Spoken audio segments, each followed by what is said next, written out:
on. It's being recorded. Christa will be glad for that, because we're learning a lot from Kris Niznik, and we'd like to be able to play back later what she has to say. So welcome to this presentation, Climate Crisis and Militarism, specifically US militarism. There's 3 parts to it. I'm going to do the first part, which is militarism and the climate, especially consumption of fossil fuels and carbon emissions. The next section will be Kris's militarism and environmental destruction. And the last section will be Krista's, which is militarism, propaganda, and the need for money to fund the Green New Deal. We'll have some suggestions for moving forward at the end. This first slide is one of the many, many murals that A.G. Sanyo is painting in the Philippines. It has been for years. You may remember Yeb Sanyo from the, I believe, 2013 COP summit in Warsaw. At the same time as the COP was being held, the Philippines were being ravaged by Typhoon Yolanda. At least it was called that in the Philippines, and it had a different name, Haiyan, I think, worldwide. But A.G. Sanyo, Yeb's brother, was caught in that disaster and was doing everything he could to help his family and community that was just ravaged, destroyed by the hurricane. And he has since then, and actually even before then, he's not only a climate activist who is especially devoted to dolphins and thus the murals, but he's also a peace activist. So he's an example to us of someone who has understood for a long time the connection between the two. So ready for the next slide, Christa, thanks.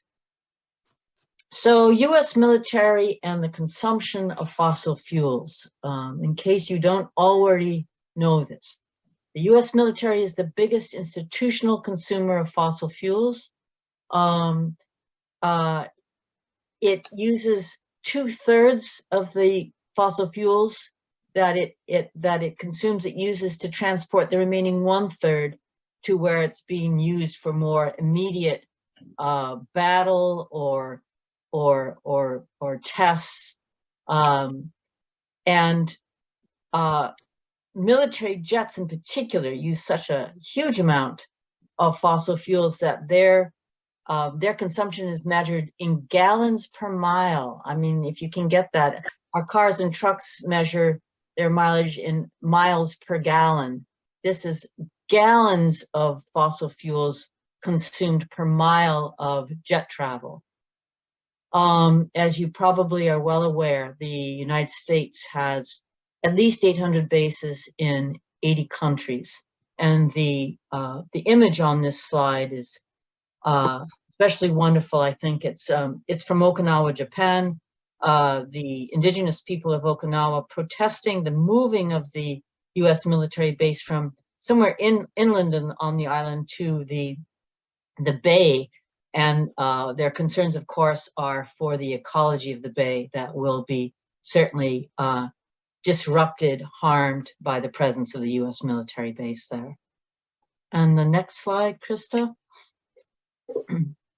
This comes from a really great resource, in case you don't already know of it, the Brown University study called Costs of War. And it's costsofwar.org. Look it up yourself. It's the overall cost of war, the costs in terms of all sorts of things. Environmental costs are just one part, fairly small part of the study, I would say. But this slide comes from them. And it shows that according to their calculations, which are based on Department of Defense numbers, since the Pentagon is not obliged to publish numbers of its emissions of greenhouse gases, 1.2 billion metric tons of greenhouse gases emitted by the US military over a 17-year period since 2001 and up to the end of what they were calculating in 2017, 2018. Actually, I think it was a 16-year period, 2017. And that's quite a lot. It is the equivalent of 257 million passenger cars annually on the road in the US. That's more than double the current number of cars that are annually on the road in the US. But just take that into consideration. We're doing some math here. That's 1.2 billion metric tons over a 16-year period. This is compared to cars in just a 1-year period. So I don't want to overstate or understate how many missions the US military is responsible for. So how much is that compared to the other emissions in the US? And the next slide will show that this is a look at greenhouse gas emissions across the various economic sectors in the US annually over the period 1990 to 2019. Now, one thing to note about this is that military emissions are not even on this, and that's because since the Kyoto Protocols of 1997, it was agreed by the nations, once the US insisted upon it, that military emissions not be included in national emissions data. So we're not going to see US military emissions on this graph or any other until that's changed. But we can approximate about how much it would be. And I did some math. Hopefully my math is correct. I'm really a literature person, but I can do a little bit of math. And my calculations dividing that 1.2 billion up, that over a 16-year period, comes out to 75 million metric tons per year from the US military.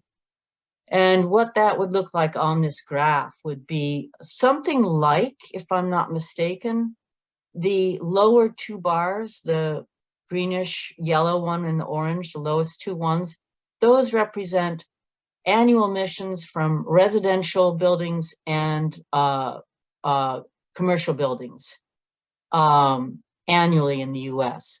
And it would be about that much, the US military emissions annually. Also would compare, the next one is the bright green one, at least to my eyes it looks green. That's agricultural emissions.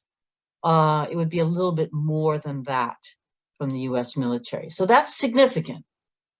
It's not as big as the other sectors, electricity generation, industry, and the US transportation is the top one. US territories are an almost imperceptible band at the bottom, but the big one at the top is, big red one is transportation. So US military does not emit more than transportation or electricity generation or industry, but it's a sizable amount. So it's something to be quite concerned about. But even more than that, as I've been thinking about this, I'm very concerned about that, but I'm concerned more about what we're going to see on the next slide, or what the next slide address. And that is the reason that wealthy countries go to war in poor ones. I'm using this language, I'm borrowing it from the World Beyond War site. worldbeyondwar.org, if you're not aware of it, is a great resource as well for anti-war work that really takes into consideration environmental impacts and the intersection with environmental destruction. So, you know, the propaganda is that the wealthy countries go to war and poor ones, at least wealthy countries like the US, to protect democracy and human rights. We know that's not so, because its record proves otherwise. You know, sometimes maybe we think, well, it's this American white savior complex that makes us think, not us, you and I, but our government and the war machine think that it has a right to go to war in poor countries, as if we were going to save them, as in the invasion of Iraq. The military-industrial complex that Christa's going to expand on when she does her section, that's another reason, of course, that we go to war, is to keep that industrial complex going. But the single common denominator that the World Beyond War researchers have found is the reason that wealthy countries go to war and poor ones is the presence of fossil fuels. The presence of fossil fuels. And what resources would we go to war for next? This slide is not of a fossil fuel extraction site. It's not a tar sand site. It's lithium mining in Bolivia. And the reason I have this image there is that already with the hunger for lithium building, as nations go to electrify more and more and rely more and more on batteries, not only for technology, but for electrification of things, cars, for example, and trucks, for example. If we don't reduce our overall use of energy, we might well be going to war for lithium in the future to keep feeding our insatiable hunger for energy. Bolivia in 2019, Evo Morales was overthrown, and he's called it the lithium coup, because the idea is that the dominant powers in the world did not want the vast lithium resources in Bolivia nationalized, or did not want Bolivia in charge of producing its own batteries. Excuse me. That may not even be the worst of it. Might not even be the fossil fuel resources themselves alone that are the reason for us going to war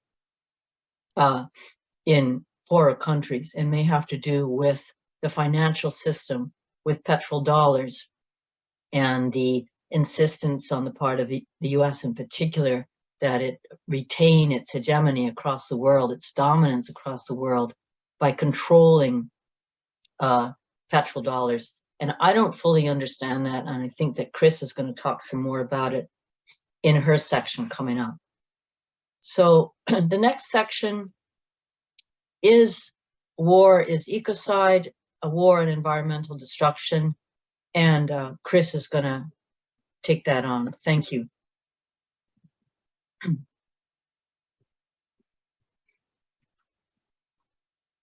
If you're ready, Kris. I was looking for the unmute button. All right. Okay. War is ecocide. Militarism poisons water everywhere it approaches, with fuel tank leaks, dumping of waste, intentional bombing of infrastructure. So both on purpose and accidentally, just it makes a mess of the water, any sort of water everywhere. It destroys habitat both for animals and humans, causes deforestation, both because, well, like in Vietnam, we deliberately bombed them with chemicals to kill their foliage, and also because it sometimes impoverishes people to the extent that they end up burning their forests for fuel or clearing it for agriculture. It also displaces the people who live there and destroys ecologies for all manner of reasons, both because of the weapons and because of the displacement of people and just the general havoc it causes. Okay. Next. Okay.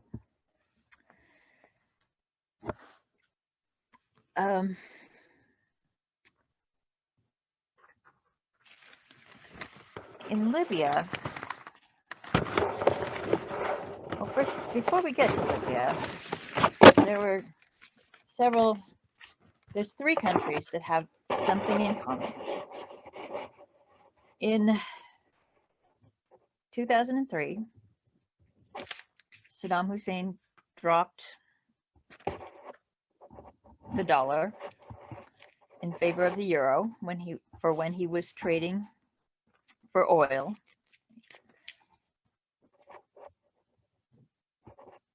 And then bad things happened to him.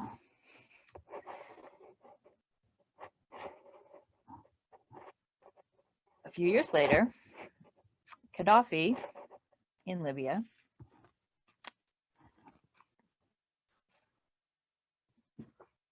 had the idea that of building a central currency in Africa to join most of the countries of Africa together without the dollar. They would have a currency for just Africa, where they would work together, avoiding the IMF and the World Bank, and do their trading independently with Libya's gold as the backing, and they plan to be fully independent of us by 2023.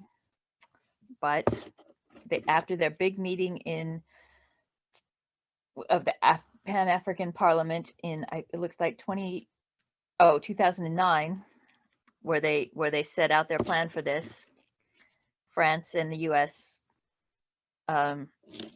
started talking about how to overthrow Gaddafi. It came out in WikiLeaks, I think. And in 2011, Libya was destroyed. And the other country that has something in common with them is in 2017, Maduro decided to stop using the dollar to trade his oil in favor of the yuan. And he was immediately accused of drug trafficking. And there was a coup attempt immediately. Lots of sanctions, there was, all sorts of attempts and undermining and, propaganda in our media, and, all manner of bad things happened to him. We hear endlessly about how terrible Venezuela is. Okay. So now to talk a little more about Libya. What happened in Libya is that Libya had something called the Great Man-Made River that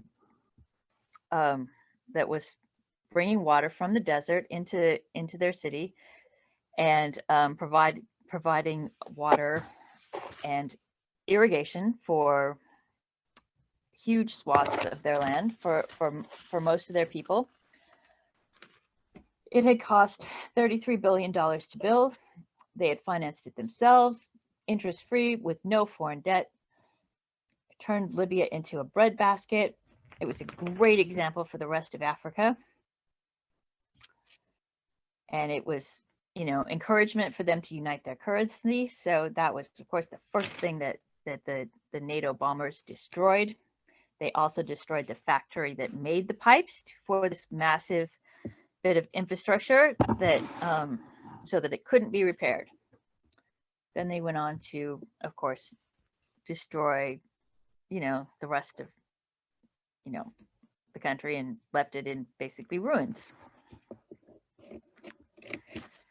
Okay, leaving depleted uranium around, and the country has not recovered to this day. They've had open slave markets. They have civil war. It's just basically a mess.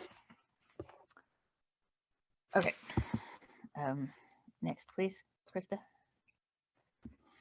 In Iraq, we also had like massive environmental destruction.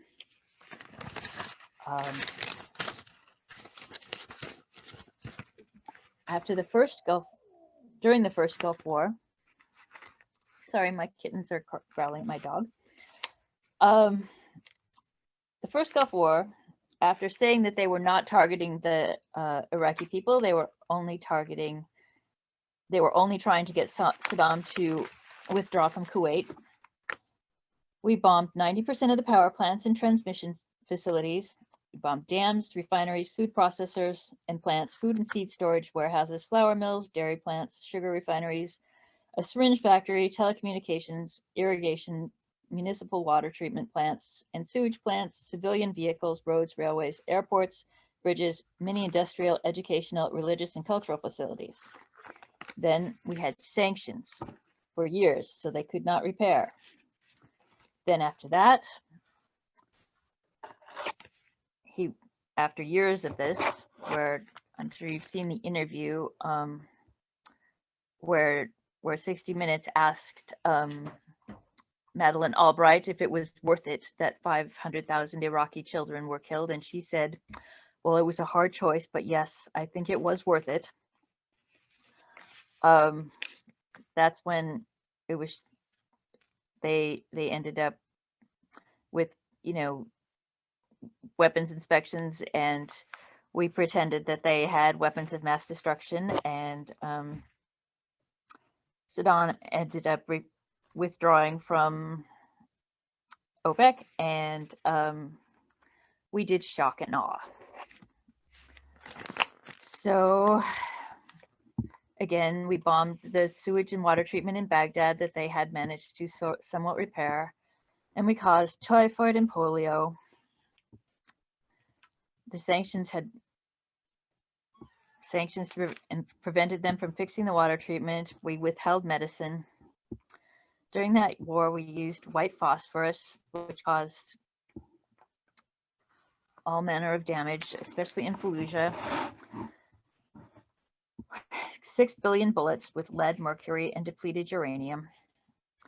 We used 800 cruise missiles in just the first 2 days, and we had burn pits all over the country, which released dioxin and other toxins. In the area around Fallujah especially, and quite a few other places where big battles took place, they caused numerous cancers and birth defects for the residents who did not flee. Of course, many of them did, but anyone who was left behind suffered. And the next slide has pictures of the people with cancer and babies born with birth defects, etc. So the infant mortality rate after we invaded became 80 out of 1,000, with birth defects 144 out of 1,000 live births, 4 times increase in cancers, and 12 times increase in childhood cancers. And that's because of the weapons and burn pits that we used on the previous slide. As a side effect, it's possible that Biden's son was exposed to some of those burn pits. Okay.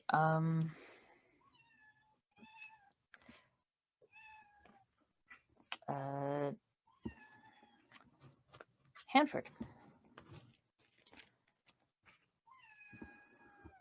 The Hanford site is the most contaminated site in the Western Hemisphere.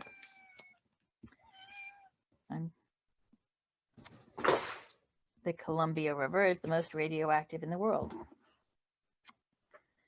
It was built in 1943 to process uranium into plutonium for weapons. It was totally in secret. Nobody. The site in Tennessee was also in secret, and the one in New Mexico. The stuff from Hanford built the bomb in Nagasaki. The site displaced a huge area in Washington that they just cleared everybody out, tore down 2 towns, displaced several tribes. The Wanapum, the Confederated Tribes and bands of the Yakima, the Confederated Tribes of the Umatilla, and the Nez Perce. The towns of Hanford and White Bluffs were razed. Okay, there's a 400% spike in rare birth defects in that area. No photographs. And 56 million gallons of toxic spent fuel are still leaking into the ground and into the river. Okay, so wherever, okay, Mary is going to talk about the Ukraine slide that's coming up next, because we have plans to use Ukraine's resources to cause more destruction. Okay. Go, Mary. Thanks, Kris. Yeah, just briefly, there's so much to talk about with Ukraine, but as people on this call probably are well aware, it's the first country that's had major nuclear power plants. I think it depends on something like 40% of its energy comes from its own nuclear power plants. It's the first time war has been waged in a country that has this many nuclear power plants, and Zaporizhia in particular has been in the news lately. It's the biggest, I believe, of all the power plants, with a number of processors, and it has been, as everybody knows, taken over by the Russian invasion, and it's operated by Ukrainians still, but is of great concern according to the recent UN assessment. Ukraine is also a major wheat grower, as we know. That's one of its great resources. It's a number of natural gas pipelines running through it, and it has its own reserves of deposits of natural gas, coal, and also lithium. There is something called the Ukrainian Shield. That's a geological term. And in the next slide, just to point out the lithium deposits in particular. This is in Italian. It's an Italian-made map. It happened to be the one that I found that showed where the lithium deposits are. I don't believe they are being mined or extracted yet. But the stars, the red stars indicate where the lithium deposits are known, and that purple shaded area is the sort of mineral rich area, Ukrainian Shield. And of special interest, I think, is the concentration of lithium deposits around Mariupol. So we know that Mariupol is very important as a port city, and therefore the scene of also awful military destruction in this current war. But what we didn't know, I think we haven't heard about, is the availability of lithium right near Mariupol, which may make it also very important to the warring parties, shall we say, NATO and Ukraine on the one hand, and Russia on the other. So that's just a sense of some of the ways that militarism and climate and environmental destruction have always intersected have always intersected, probably is fair to say, in US history. And the next section of the presentation is Christa's. Okay, I'm going to talk a little bit about defunding militarism to fund the Green New Deal. And let's talk about what are we up against. So most people are familiar with the concept of the military-industrial complex that Eisenhower coined in his farewell speech. That was back in 1961. I read it in a couple places, and I'm not sure if it's true, that he almost said military-industrial congressional complex, but felt that if he added the Congress part, it would be too controversial. So, and now people are expanding the term to military, industrial, media, academic, congressional complex, because all these are factors in the perpetuation of militarism in our society. The media, there's a journalist named Adam Johnson who's a media critic, media analyst, I guess he calls himself. And he's got some expertise in the military area. And he says he's looked at all the think tanks that deal with the military, and that they all but one of them are funded by military corporations, at least partly, if not completely. And the one that isn't used to be.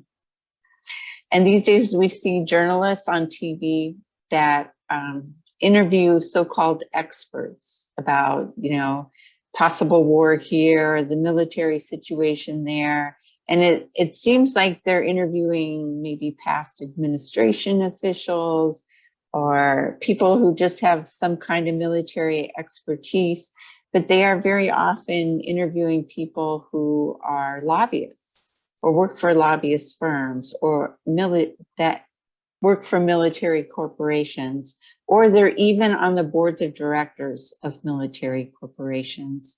But they kind of try to hide it a little bit. They don't really tell you that outright. I have an example of that. It's a video I want to play just for fun. It's I'll just play a few minutes of it and then I'll stop it. It's a bit of a spoof. It's a little over the top, but it gets the point across.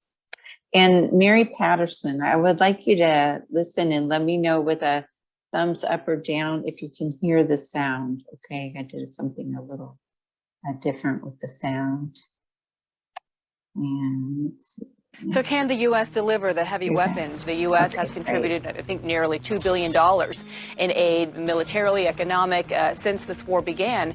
Can the U.S. be doing more? The most important thing right now is the weapon systems, the weapons they need. They need to have Stingers and the Javelins, but they also need anti-aircraft capabilities. They need anti-missile capabilities. They need anti-tank capabilities. There's a lot of weapon systems, the weapons they need. We have to bring these weapons to get the weapons to the Ukrainians, to move these weapon systems, to deliver those weapon systems, make sure that the Ukrainians are getting the weapons with anti-missile capabilities, Patriot missiles, the S-300s, the S-400s, weapon systems. Additional aircraft, as many weapons as necessary to provide weapons, so sophisticated weapons, whatever possible weapons can be provided. Undisclosed conflict of interest. He works at a firm whose clients include Raytheon, the second largest military contractors in the world. The most important thing right now is the weapons.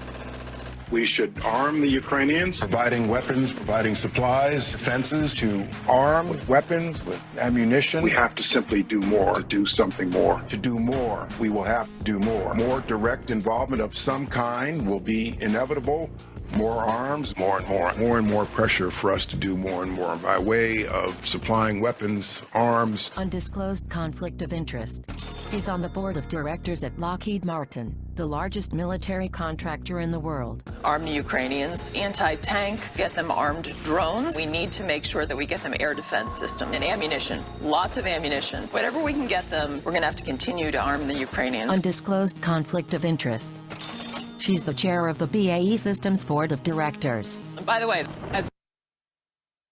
okay, I think you get the idea there. Kind of fun. Unfortunately, yes. Yeah, just not a balanced perspective, not even almost not even a pretense of it. They hide it a little bit, but there's a lot missing there. So let's just talk about the budget, the discretionary budget for Congress. This is what Congress decides to spend every year. So it doesn't include things that have been decided before. Just every year they're going to spend another amount of money and what they spend it on. In the blue here, 53% of the budget's on the military. So over half the discretionary budget. This chart is from 2019, but it's pretty similar every year. It's usually over 50%. It might go as low as 48%, but it's a huge amount of money that we spend on the military. In this chart, we're comparing, what the US spends on the military. I guess we could think, well, maybe we need that money. Maybe we need to spend it. It's not communism anymore. We're threatened now by worldwide terrorism. But how much do we spend compared to the next 11 countries combined that spend the most in the world on their military? On the right is the red, that's the United States, spending $778 billion. This is a chart from 2021. And on the left are the next 11 countries, including our alleged enemies, upcoming, China, and Russia, and all of them together spend less than what the US spends, $761 billion. So in my opinion, it's way too much. The Green New Deal, this is something we need to save the planet from climate change. It's really urgent. We need to spend money now.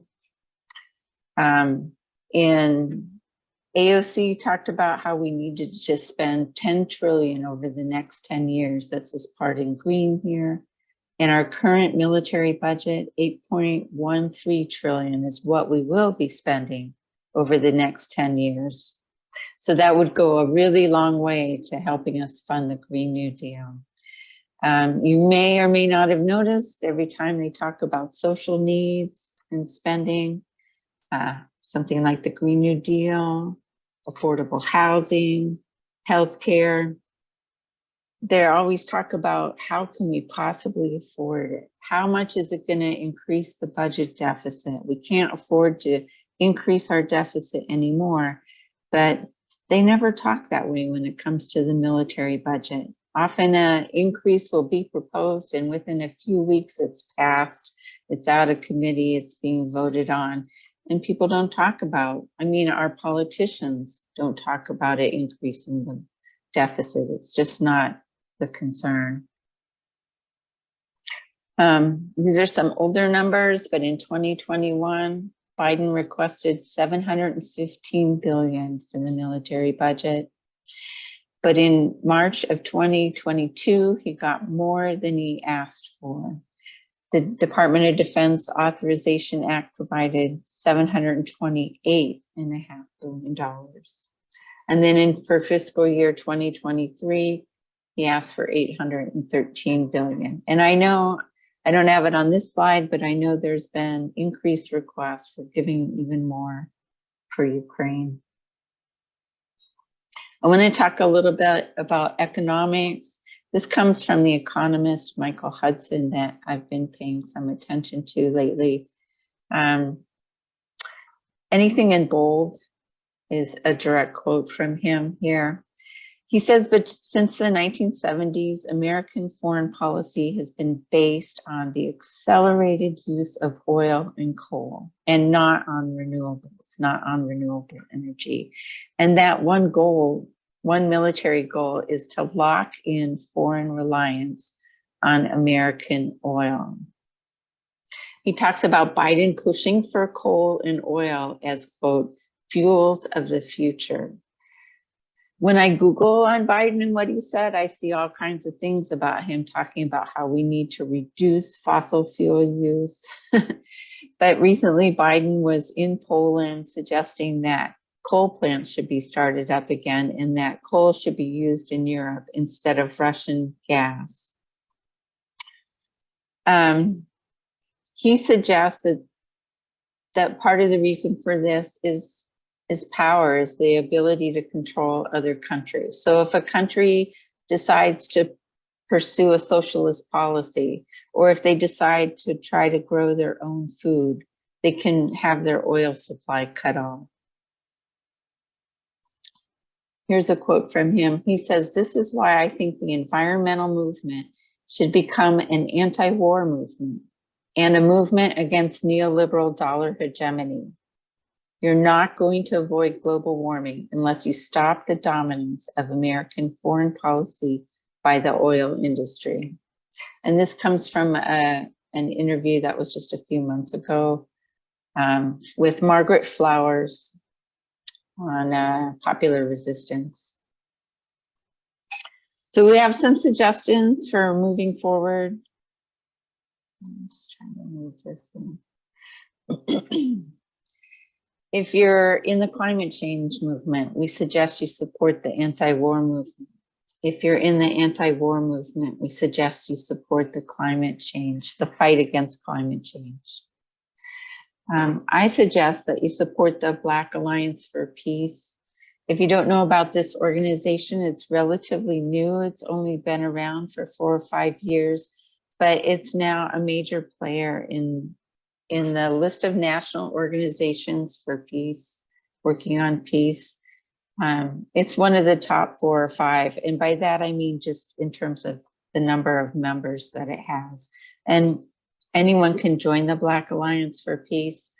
It does focus and center on issues for Black people and African peoples all over the world, but it also has a parallel network, a solidarity network that you can join. I really like them for their analysis on war, because they look at racism in war and how racism is used to start wars and justify wars, and how much Black and brown people all over the world are affected by US military strategy and wars, and how. For example, I didn't know about the existence of AFRICOM. It's one of the 11 military command centers that the US has that's focused just on the continent of Africa. And I didn't know our military was in 53 different countries in Africa. So it's a great place to learn. Another suggestion is please be aware of propaganda and how much we're all affected by it, because we are all affected by it. We don't get a balanced perspective in our media. Our corporate media is now owned by just 6 corporations. In 1983, 90% of our media was owned by 50 corporations. But let me restate that. It's actually 90% of our media that's owned by 6 corporations. There is still independent media up there. And so one suggestion we have is to raise up independent media. Likely you have sources where you get a more balanced perspective. And those sources are always changing these days. Social media is constantly on the move. And I suggest that we regularly tell our friends, our family, our organizations, what are we paying attention to? What do we like and what do we like them for? And where can you find it, you know? Do you find it on subreddit? Do you find it on Popular Resistance? Do you listen to Democracy Now? Do you favor them or not? Where are you getting your sources of media that we want people to pay attention to? Okay, thanks for letting me go on about that. Also, we suggest that we reject the neoliberal austerity argument that we don't have enough money to spend on housing, healthcare, a Green New Deal. And let's all argue that social needs funding must go up and military spending must go down. And then what are your ideas? Let's hear from you. And that is the end of our presentation. So thank you for your patience while we went on for a bit. Hopefully it was not too long. There is still, I think, plenty of time for conversation. Not just questions, but comments. Thank you, everybody.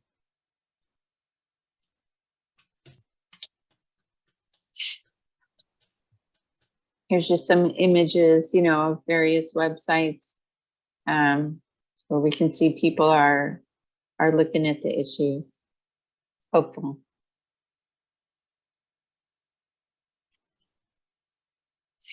So Mary Hansen, I don't know how you want to organize the conversation, but however you all usually do it, we're open to it. Great. Yeah, we usually just have people, you can either use the reactions and raise your hand, like, let me find it, like this, up in the upper left-hand corner, or you can just put your hand up and address a question to any of the 3 speakers. There's Mary Margaret. Okay, go ahead, Mary Margaret. Well, I am aghast. Where have I been for how many years? How did you know all of these things? Like Libya, I never knew the story that you're telling about Libya. I am just so disappointed and disillusioned. And I knew about Iraq. Bert Sachs, bless you, has been telling us about Iraq for 50 years. And I knew about Venezuela because we have had speakers about Venezuela. And I know some about Cuba, but I did not know everything that you are telling us. Is Bernie Sanders aware of all this? Is there anybody in Congress? That's another way of my saying, is there anyone in Congress that you feel knows this and is trying on the inside to do something? That's question number one. Question number two would be, are you recommending Democracy Now! As a program that is the only reliable one? How about public broadcasting? Are there publications where I would like a few more resources to be sure you're telling the truth. Okay, that's enough questions from one person. By the way, our next program in October, Mary, is affirmative. So I wish that you were going to have a series of programs, frankly, because that's way too much for my mind to absorb in one. I wish there was that there were anti-war people in Congress. I've been like really disappointed in Bernie as far as that. I mean, he's so good on domestic issues, but he really falls down when it comes to foreign policy. I haven't heard him exactly talk about Libya, but he really just seems to kind of drop the ball about foreign policy. I mean, he's better than most of them, but he doesn't really address it nearly enough. What else? Personally, I got disappointed in Democracy Now! A few years ago, and stopped watching it. I used to watch it all the time, but I know that Krista and Mary still do watch it. If you want me to find some articles for you about Libya, I can do that. Kris, do you want to talk about the research you're doing? Kris has been the one who has really investigated many different countries, and we want to tell you about so much more, but we have to cut down our slides and just give you a couple examples. And so she, very nicely chose one that many people do not know much about Libya at all. Yeah. Yeah, I know that our corporate media would never talk about anything to do with the money to do with any of these countries. And so, Kris, where do you get your information for my benefit and for everybody else? Like, can you just rattle off a few of your resources that you check in with? There's a new station, a new YouTube channel called Multipolarista. His name is Ben Norton. He does a lot of foreign policy stuff. There's Richard Blumen, not Richard. And he's on, did you say YouTube, Ben Norton? Yes. Then there's, I don't know, his last name is Blumenthal. His first name is escaping me at this moment. He has a site called The Gray Zone. Then there's Richard Medhurst. He's Syrian and British. He also has a YouTube channel. Can you spell his last name, please, Kris? Medhurst. Medhurst, okay. Medhurst, Medhurst. He does a lot of commentary about current foreign events. I also have like a stack. I mean, I have like a lot of books that I've like read about the Middle East and over the years. Like walls of them. Not all about the Middle East, but I kind of have a lot of books on politics. So it's hard to think of them all. I will look though for some authors.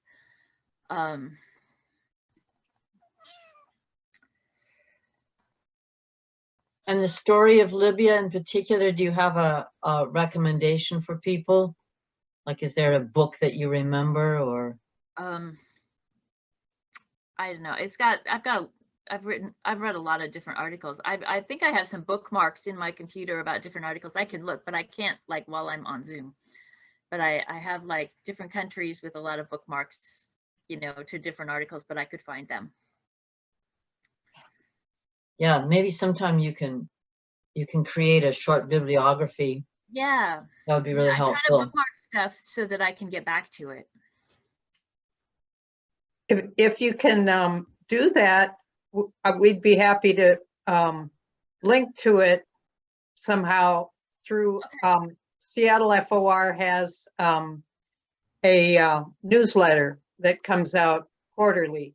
And if you write an article about it with a bunch of links, then that could go into our online newsletter. John Rep is our editor.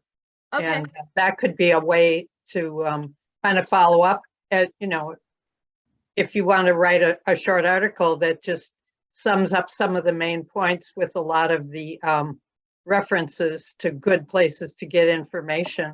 Okay. I'm happy. You can either send it to me or send it to Jean Buskin at WWFOR, but I think that would be great because it is hard to take it all in. I can understand how Mary Margaret feels. Yeah, it's hard to take it all in, and it's also hard to remember exactly where you heard everything when you heard, you know, like when you've got it, like heard it lots of different ways. Right. One of the places I get reasonably, I think, good information, but not so much on the climate piece, more on the peace piece, is from Code Pink.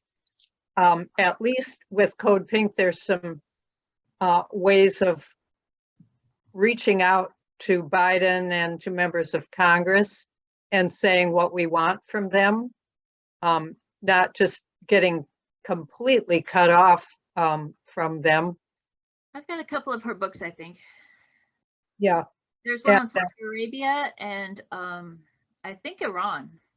She's got a new one that she's coming out with right now on Ukraine. Oh, Medea Benjamin is coming out with a new book on it. And but I'm just saying it's accessible if you're codepink.org is very accessible. And then they have webinars and things.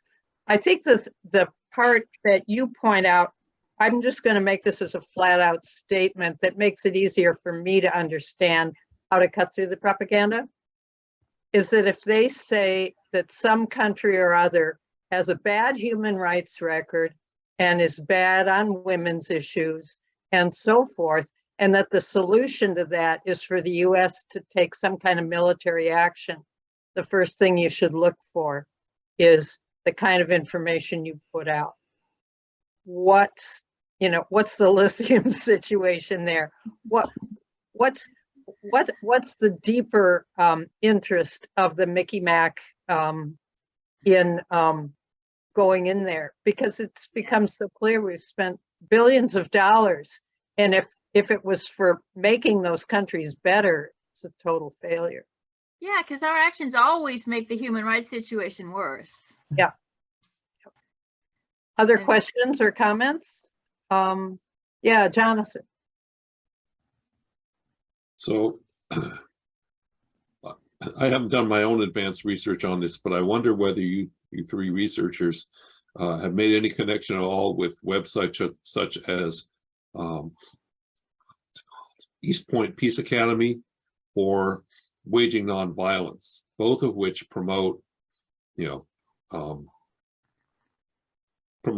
nonviolent action towards justice. I'm fairly sure that East Point addresses both peace and climate issues.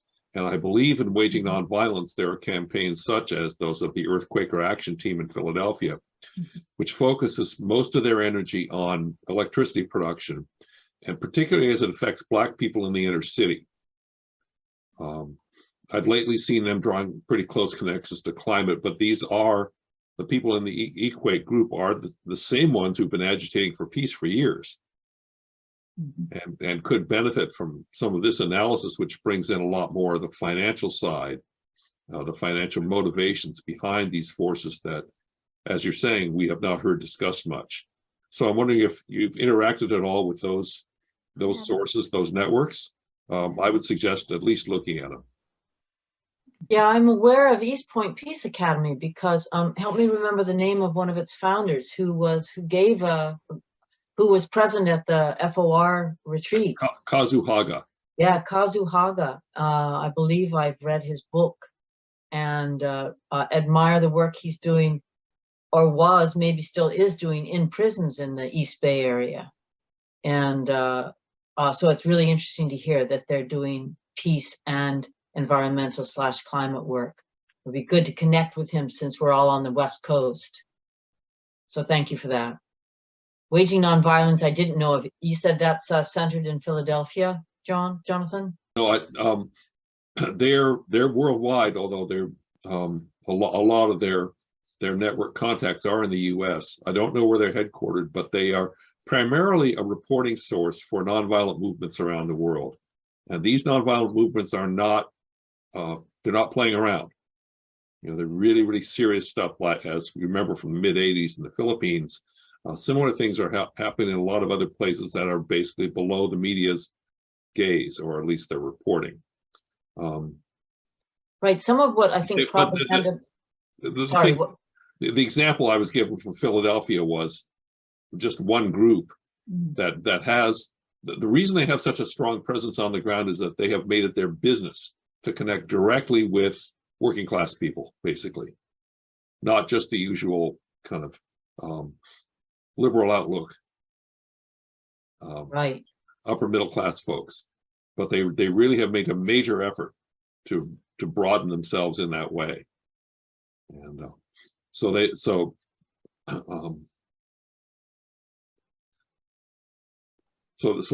a group that could be counted on if there was some peace initiative that directly linked to those interests as well, if that makes any sense.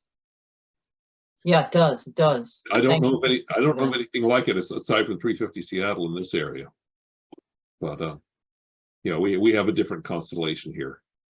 Yeah, and I do think we're at the cutting edge. I do think that more and more organizations are seeing the intersection of these two movements, and that's why that kind of deep analysis of the financial system and petrodollar hegemony is really helpful. That Kris has introduced into this discussion just in the last couple of days, actually, for me, is really helpful at kind of bringing the two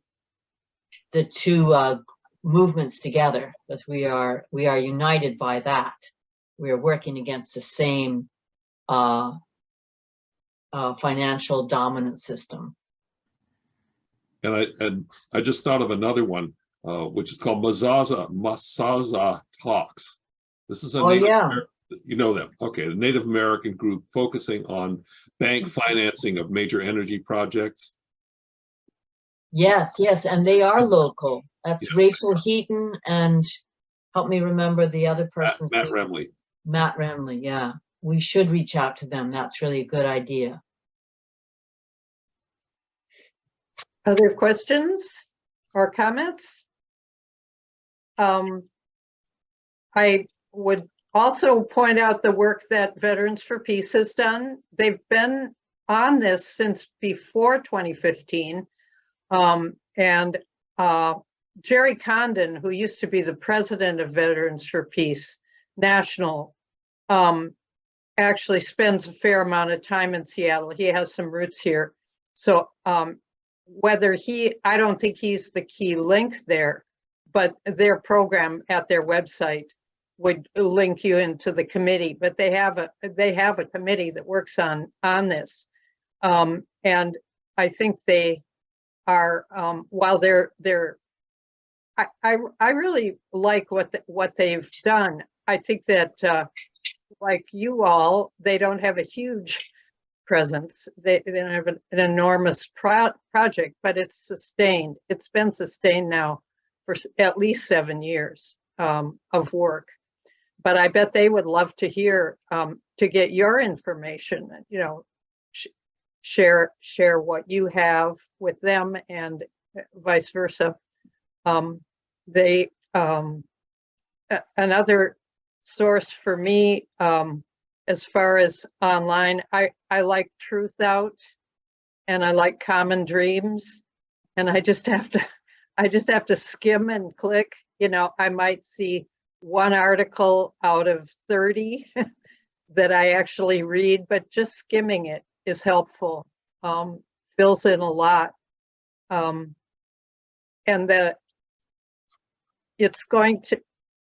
it's getting harder and harder, but I think that everything that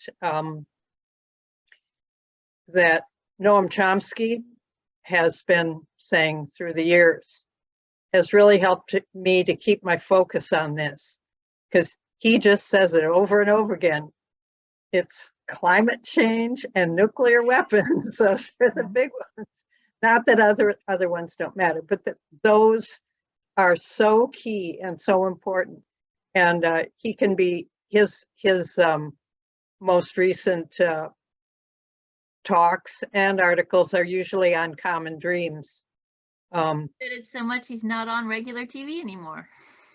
He hasn't been for so long. He finally just grew his beard out and decided to look like an old man, because it's like, I'm not even going to put on a suit anymore. You know, he's in his 90s, but he's quite remarkable.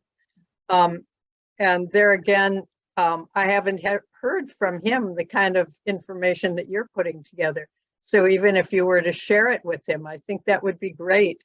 I think he's receptive to other people's information. And once he understands something, wow, it goes into the hard disk and is retrieved whenever it's needed. His memory is just shockingly good. So if you bring him in information, and you can expect that it will not just stay on the hard drive, but it'll get out to more people. Mike, in our town, there's some aggregators too on radio. Mike McCormick's program covers a lot of good information. And Talking Stick. Is that Talking Stick? Is that Mike McCormick of Talking Stick in the old days? In the old days it was, and let me try to remember the call letters of it, because it's KODX. That's it. It's KODX.org. And he really tries to give voices who haven't had much coverage a place on his air. So I would hope that he's picking up good sources, good sources of information, but you might want to reach out to Mike and do a program with him. Also in Olympia, our friend Glenn Anderson does public TV and helps to get the word out about things. Yeah, thank you, Jonathan Rosie, KODXSeattle.org.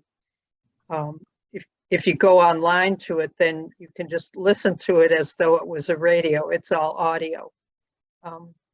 KODX used to be over the air, and I love that, but right now it's just online, but I guess that's the modern world.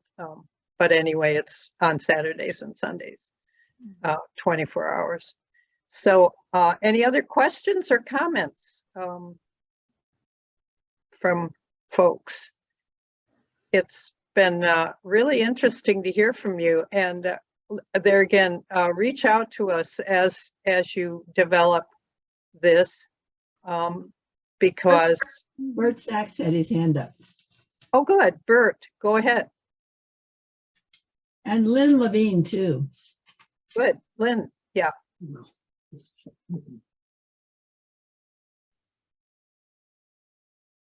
You're muted, Bert. Okay. Okay, now I should be okay.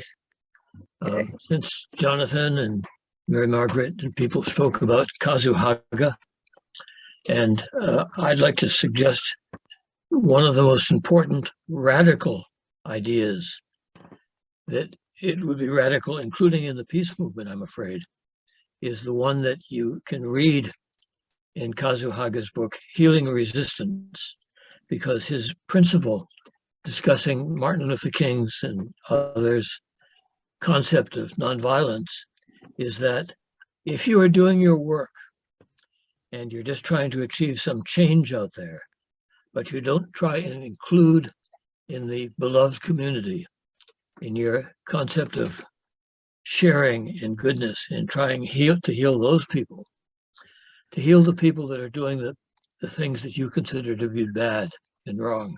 It may very well be bad and wrong.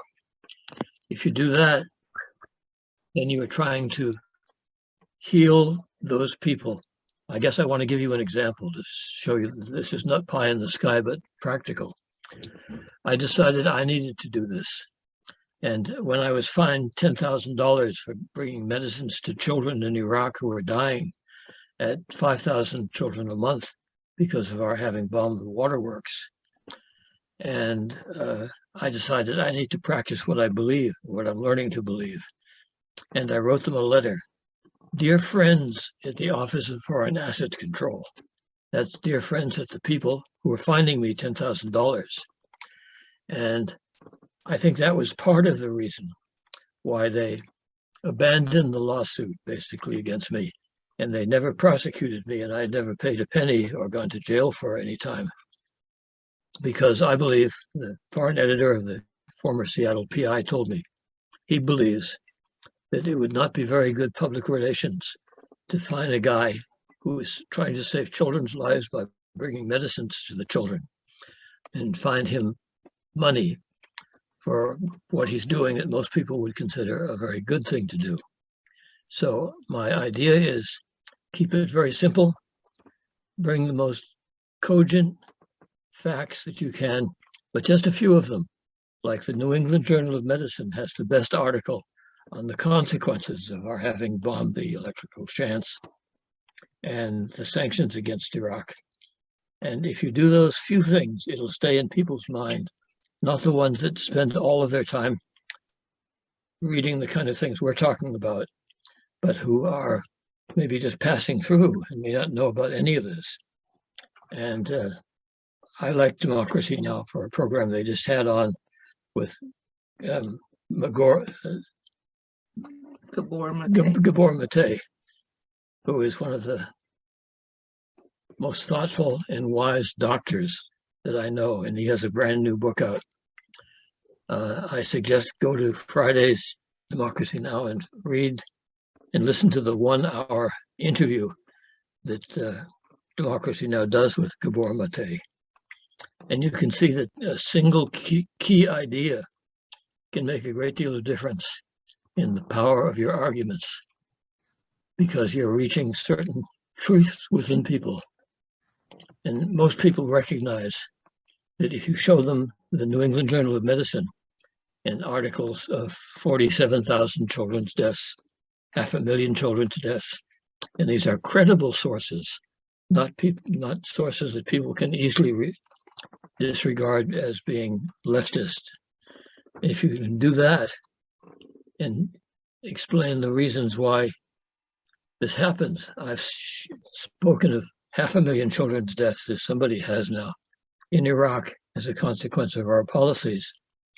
And no one has ever said to me, except cynically, that the media in our country wouldn't cover that, would they? Can you imagine the lead story in the New York Times?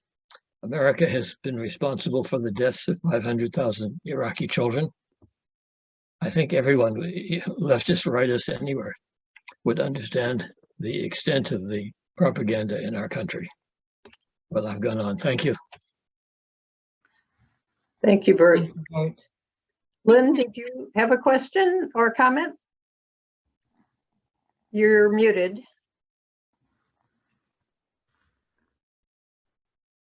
I would just like to thank Mary Paterson so much for bringing this,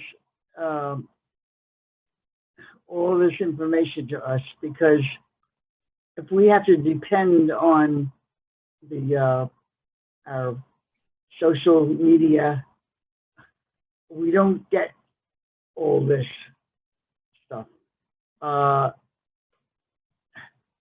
War is money, and that's why we are so involved in wars and doing all this, because we're a capitalistic money country. And I hate to sound so negative, but I have been feeling this way.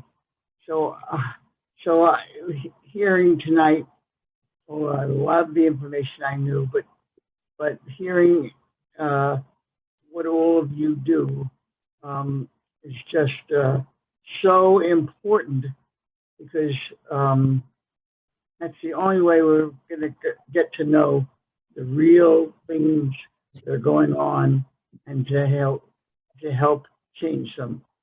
So thank you so much, and it was so good to see you, Mary. So good to see you too, Lynn. Lynn and I love each other from No New Jim Crow days. So, but this was really, as you can see, a collaboration of the three of us with support from 350 Seattle as well. And we hope to keep